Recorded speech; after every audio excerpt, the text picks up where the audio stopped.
Auzubillahi minasyaitonir rajim. Bismillahirrahmanirrahim. Assalamualaikum warahmatullahi wabarakatuh. Alhamdulillahirabbil alamin. Wassalatu wassalamu ala asyrafil anbiya'i wal mursalin. Sayyidina Muhammadin wa ala alihi wa sahbihi ajma'in. Wa la haula wa la quwwata illa billahil azim. Astaghfirullahal azim. Yang saya hormati Bapak-Bapak Kiai, Ketua Yayasan, para pimpinan masyarakat di sini, Ketua STAI dan juga para pimpinan STAI, para wisudawan dan wisudawati, ibu-ibu dan bapak sekalian. Pertamanya saya ucapkan banyak terima kasih kepada STAI kerana menjemput saya. Yang keduanya saya ucapkan tahniah kepada para wisudawan dan wisudawati. Kalau di Malaysia dipanggil graduan. So maafkan saya kalau saya sebut agak susah sedikit. Wisudawan dan wisudawati. Kerana berjaya mendapat ijazah pada hari ini. Pertamanya saya mohon maaf banyak-banyak kalau sekiranya bahasa saya tidak difahami oleh kesemuanya. Moga-moga apa yang saya mau cakapkan ini dapat saya sampaikan dalam masa yang singkat, kerana saya tahu banyak orang di sini yang sudah capek. Capek itu letih kan? Betul, capek.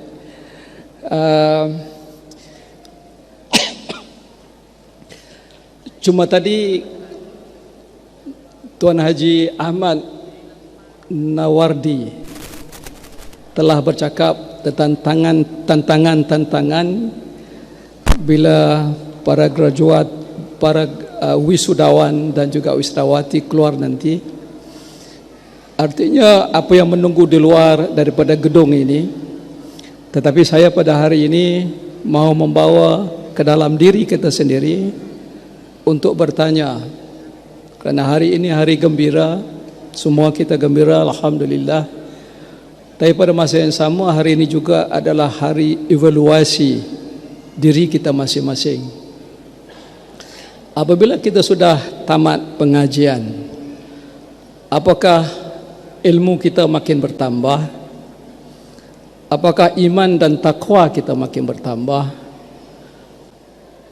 Apakah amalan kita makin bertambah? Apakah perjuangan kita makin bertambah? Sebab seorang ilmuwan yang telah tamat pengajiannya, seharusnya iman dan takwanya makin bertambah selain daripada ilmunya. Selain daripada itu, akhlaknya sepatutnya makin bertambah. Selain daripada itu, patutnya perjuangannya juga makin bertambah. Dan kalau semua itu telah bertambah, maka ada alasan kenapa kita boleh bergembira pada hari ini. Tetapi kalau sekiranya iman, akhlak, takwa, perjuangan tidak bertambah, yang bertambah hanya ilmu semata-mata, maka itu tidak mempunyai apa-apa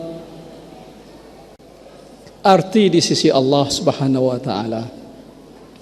Jadi saya doakan moga-moga insya-Allah para wisudawan dan wisudawati sekalian dapat menilai diri masing-masing, dapat berevaluasi diri masing-masing. Kerana di luar itu tantangan yang sangat besar, sangat berat. Kalau tadi Tuan Haji Ahmad Nawardi telah menceritakan bagaimana tantangan-tantangannya, termasuk tantangan globalisasi. Sekarang ini globalisasi sudah hampir tamat. Jadi kalau sekiranya wisudawan dan wisudawati bersedia untuk berhadapan dengan hanya globalisasi, maka itu tidak cukup. Kerana sekarang ini dunia telah hampir-hampir menamatkan proses globalisasi. Oleh kerana ada alat-alat elektronik, alat-alat digital yang sangat canggih, sehingga membuatkan para produsersnya, para pengeluarnya mahu kembali ke negara mereka masing-masing. Kalau globalisasi maksudnya ialah percantuman antara negara dengan negara, integrasi antara negara dengan negara, interdependence, saling bergantungan antara negara-negara, antara negara dengan negara. Dan dalam proses itu selalunya yang menang ialah negara-negara maju.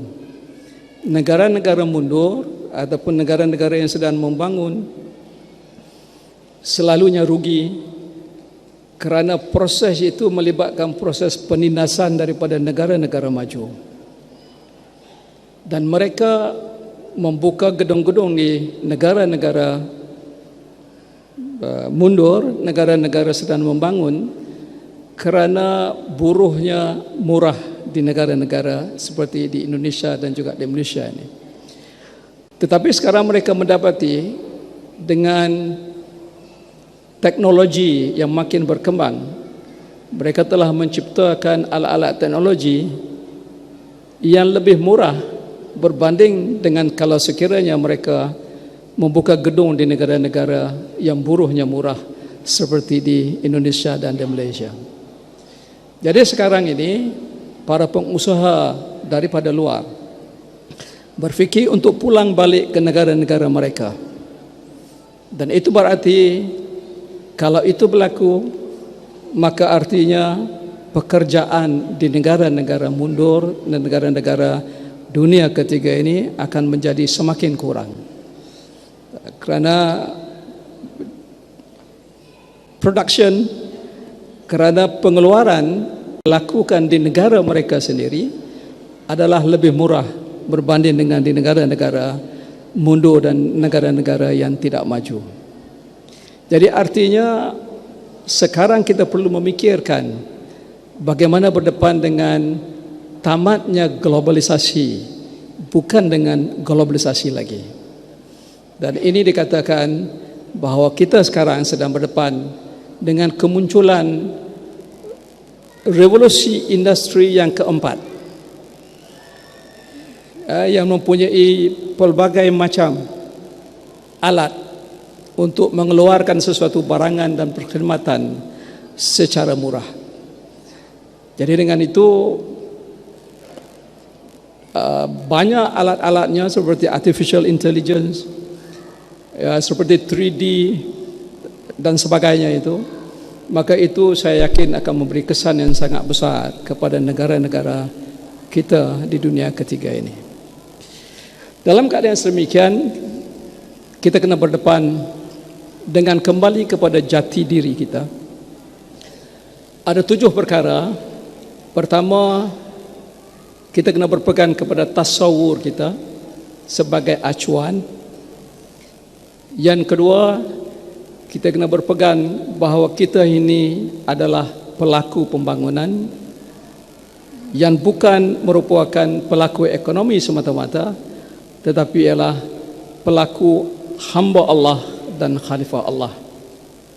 Yang ketiga, kita kena ingat bahawa kita sekarang sedang berada di dunia, di alam yang kedua selepas kita melalui alam roh, di mana kita berjanji dengan Allah Subhanahu wa taala, alastu birabbikum, kita jawab qalu bala syahidna, berjanji bahawa Allah itu adalah Tuhan dan kita adalah hamba-Nya.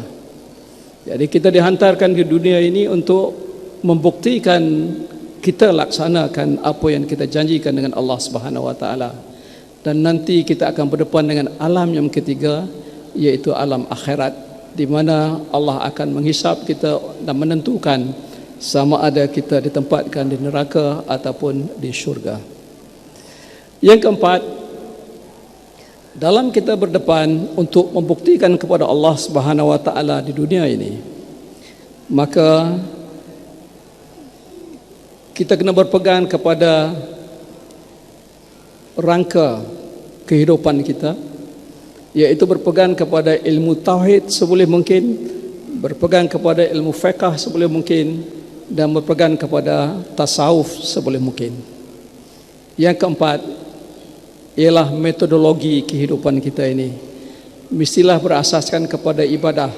Apa jua yang kita lakukan mestilah ia diterima oleh Allah Subhanahu wa taala sebagai ibadah.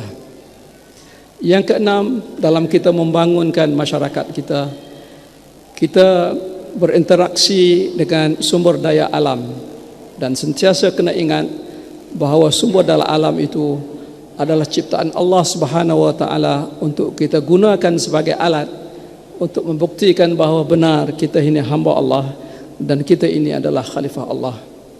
Dan akhir sekali, kita mesti mempunyai tujuan yang terakhir, yaitu mardatillah, mencari redha Allah Subhanahu wa taala. Jadi saya rasa cukup untuk setakat itu. Apa yang saya mau sampaikan ada 3 perkara. Yang pertama, supaya kita semua, terutamanya wisudawan dan wisudawati, dapat mengevaluasi diri masing-masing, supaya kita dengan itu insya-Allah menjadi bermakna menjadi wisudawan dan wisudawati. Yang kedua, kita kena berdepan dengan perkembangan dunia yang baru, yaitu tamatnya globalisasi, dan jangan lagi berfikir tentang globalisasi, kerana globalisasi akan berakhir dan revolusi industri yang keempat akan bermula secepat mungkin. Dan yang ketiga, ada 7 perkara sebagai bekal kita untuk berdepan dengan ini semua, iaitu sama ada dari segi worldview-nya, dari segi acuannya, dari segi pelakunya, dari segi skala waktunya, dan seterusnya hingga kepada matlamat akhir kita, yaitu mencari redha Allah Subhanahu wa taala. Sekian, assalamualaikum warahmatullahi wabarakatuh.